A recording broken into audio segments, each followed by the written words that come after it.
Hello and welcome back to What We Think of It. We're your hosts, James King and Shockwave. And we recently watched Dot and Bubble. Yes, episode 5 of series 1. The entire episode there was racist hints, which some people may or may not have picked up on. But she was. I mean, obviously, from the trailers we were to assume she would be like another Sally Sparrow type, likable character, but no.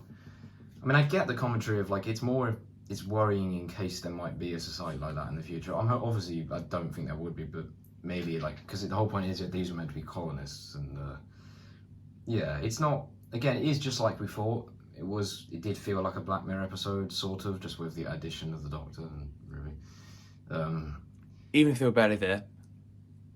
Well, no, they were in it for a fair bit. It's just annoying that we have had 2 Doctor Light episodes in only an 8-episode series. After next week's episode, we're literally on the penultimate and the finale. That's too early. 8 episodes is not enough for Doctor Who.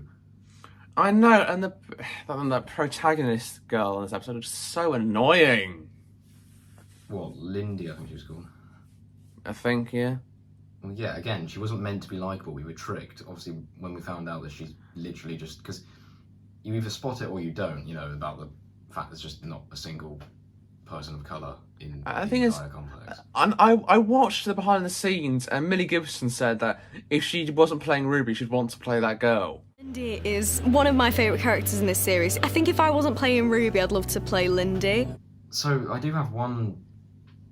not issue, just sort of question, like, what was the point in those man-eaters, I believe they were called in Unleashed, but they were never actually named in the episode, so they're just the big slug things. Like, what was the point in those? Well, apparently they were the creation of those little bubble machine things because they hated the people, because they come alive and were hating the people, so they started true, but growing do you those remember things to in kill that homeworld shot we had, there was one on that world as well, so does that imply that they were made on the homeworld, like, by the, like, AI there? I don't know, it's weird. I mean, I'd assume. I just don't get why they made gigantic slug people. Like, if it was AI, you'd think they'd just make robots or something a bit more efficient. Exactly. And, like, how did they... I guess they just genetically, like, engineered these... it's just an odd choice, I think. I mean, they were fine. They looked... There was a nice mixture of practical and, digital effects. And I do like that combo. I like when it's not all just CGI, but yeah, just odd. And they were quite disgusting. But that was the point. So yeah. Fair enough. We had... Like, we're not going to go too... This isn't like an extremely in-depth review. We just try and sum it up, because honestly, like, there's not much we can say without just repeating what happened throughout the entire episode. Like, yeah, the concept of having a Dot and Bubble is quite eerie in my opinion. I'd rather that never existed, because again, like, not necessarily because of the fact it might turn on you, but also just because that looks really depressing. I know, and the constant social interaction would be a social nightmare for introverts. Well, yeah, I don't actually think anyone would want to talk to anyone that much. Like, the second you wake up, socialise. I would rather not be around. No one would. It's weird, but it was interesting. Again, watching Unleashed, seeing how they filmed that. They just had to, like, for virtually the entire episode, whenever that bubble was on or around the main actor's head, it was like they actually held like half a plastic sort of sphere to replicate the bubble for filming, so we could get the up-close shots of where she looks. Like, I'll admit, if you watch the Unleashed and you see how it's made, you can see a lot of effort was put into it, and I do admire that. I just think it was probably more of a 6-7 out of 10 at best.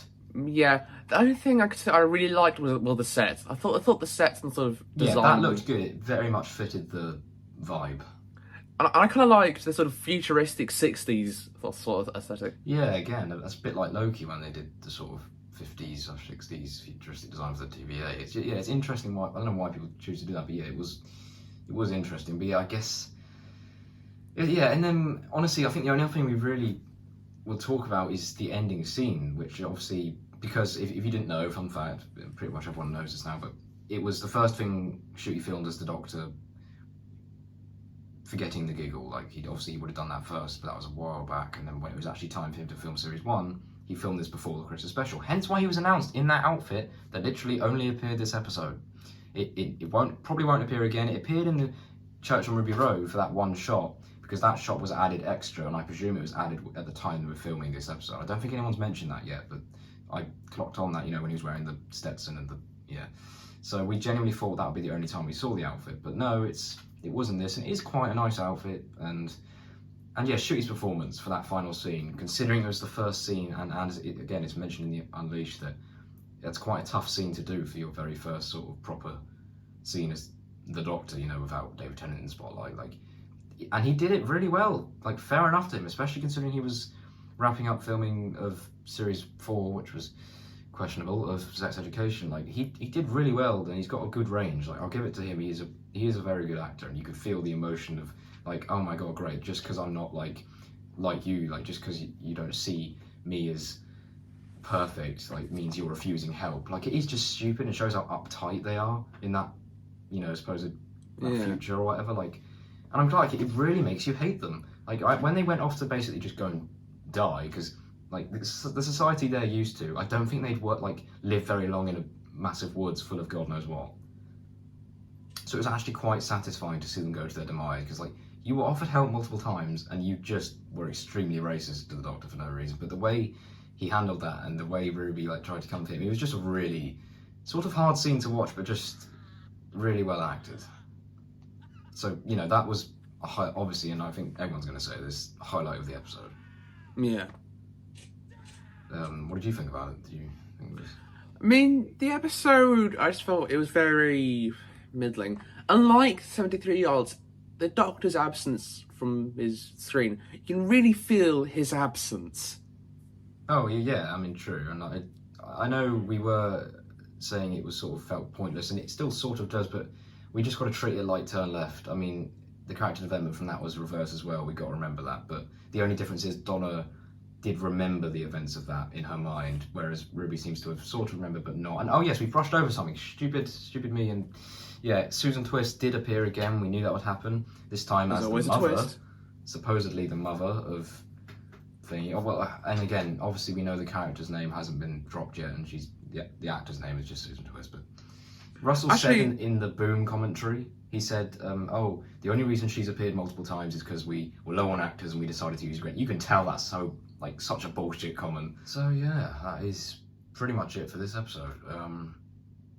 We will be back next week, obviously, for Rogue, as you know, and we are currently doing videos on the Collective channel, and for those who don't know, that's our sort of just main YouTube channel where we just do gaming stuff usually, and yeah, recently we've done an unboxing, James has, and then there's going to be some reviews coming out of Boss episodes. Yeah, just keep an eye out for that. And thank you for listening to this episode. And yeah, we will see you next week.